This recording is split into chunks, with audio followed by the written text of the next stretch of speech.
Hey guys, I am back. তো অনেক দিন তো ভিডিও আসেনি। আমি শহরের বাইরে ছিলাম এবং আমার সেট আপ কিছুই আমার কাছে ছিল না, এবং নতুন বছরও এসে গেছে। তো সবাইকে শুভ নববর্ষের প্রীতি শুভেচ্ছা ও আন্তরিক অভিনন্দন। ছোটোদেরকে আমার ভালোবাসা এবং বড়োদেরকে আমার প্রণাম। তো আজকের এই ভিডিওতে আমরা কথা বলবো বুমেরাংয়ের টিজারটাকে নিয়ে। তো boomerang cinema as we know যে অভিনয় করেছেন জিৎ, রুক্মিণী এবং সৌরভ দাস আছে, খরাজ মুখার্জি আছে, রজতাভ দত্ত আছে এবং অম্বরীশও রয়েছেন। তো এবার দেখা যাক যে তার টিজারটা কেমন হয়েছে। আমি বিশ্বাস করি তোমরা অনেকেই এই টিজারটা দেখে নিয়েছো। তো এটা পুরোপুরি এক্সক্লুসিভ রিয়াকশান নয়, তবে যেহেতু তোমাদের সাথে দেখে দেখে একটা অভ্যেস হয়ে গেছে, তো চলো দেখা যাক কেমন হয়েছে এই টিজারটা। 1 2 3 start.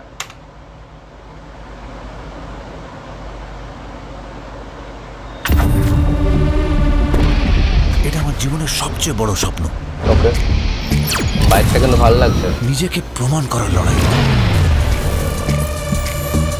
Here is our new gem, Mr. Somor Sen.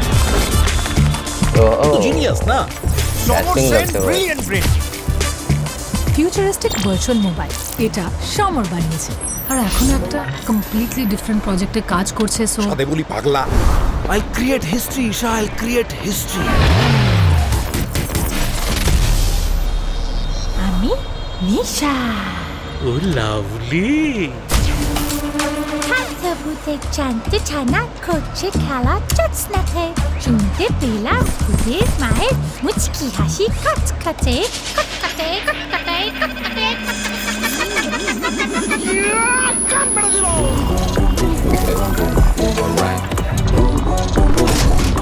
পুই পুই।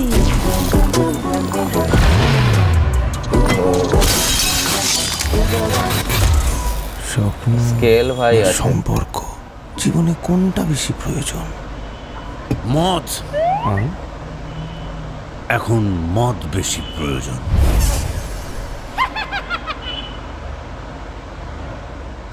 তো এই সিনেমাটা দেখে আর যাই হোক, এটা বোঝা গেল স্কেল কিন্তু আছে। একটা বাংলা সিনেমার নিরিখে ভিএফএক্সের কাজ বেশ ভালো, কিন্তু বেশ কিছু জায়গায় একটু খারাপও লেগেছে। মানে যে লাস্টের যে জায়গাটা, সেটার যে ডেলিভারিটা, সেটা আমার মনে হলো যে কোথাও না কোথাও যে কমেডির যে সৃষ্টিটা আমার জন্য করলো না। মানে কমেডিটা সেভাবে ঠিক লাস্টের লাইনটা অন্তত আমার জন্য ওয়ার্ক করেনি। এছাড়া রুক্মিণীকে যেরকম দেখাচ্ছে অ্যাজ আ রোবট, ঠিক আছে, তো সেটা অনেকটা দেখতে গেলে কিন্তু ক্রিঞ্জ টাইপেরই লাগছে। কিন্তু এটা হতে পারে একটা ডিরেক্টরের কল। তো এবার ডিরেক্টর কীভাবে রোবটটাকে ভাবছে, তো সেটা একটা দিক। তো সেই ক্ষেত্রে দেখতে গেলে এটা অনেকটা ওকে একটা ব্যাপার।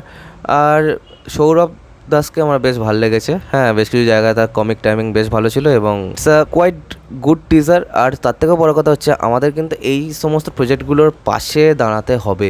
এর কারণ একটাই, কারণ কি এইটা প্রথম সাইফাই কমেডি হচ্ছে বাংলা সিনেমায়। তো এটা ইটসেলফ একটা অ্যাচিভমেন্ট, ঠিক আছে। এবার যদি আমরা এই সিনেমাগুলোর পাশে না দাঁড়াই, তাহলে তো বড় পর্দায় সিরিয়ালই চলতে থাকবে। তো কোথাও না কোথাও আমার মনে হয় যে সাপোর্ট করা উচিত এই সিনেমাটাকে। আর স্কেল আছে, এটা অ্যাকশনও থাকবে, আমরা বুঝতেই পারছি। হ্যাঁ, তো এবার দেখা যাক। সৌভিক কুণ্ডু কিন্তু যে সিনেমাগুলো বানান, তার মধ্যে কিন্তু বেশ ফ্যামিলি অডিয়েন্সকে কিন্তু ভালো করে তিনি কেটার করতে পারেন, এবং ফ্যামিলি অডিয়েন্স কিন্তু তার অনেকটা চেনা অডিয়েন্স, ঠিক আছে। তো এবার দেখা যাক ফ্যামিলি অডিয়েন্সকে কীভাবে এই সিনেমাটা অ্যাপিল করে। আর আশা করি সিনেমাটা ভালোই হবে। এবার এর ট্রেলারের জন্য অপেক্ষা করি এবং গানগুলো কীরকম হয় সেটা দেখি। এবং বেসিক্যালি আমি নাচের জন্য মুখিয়ে আছি, কারণ কি কোরিওগ্রাফার হিসাবে নাম দেখলাম বস্কো সিজারের, ঠিক আছে। এবার দেখা যাক কেমন কী হয় সব কিছু।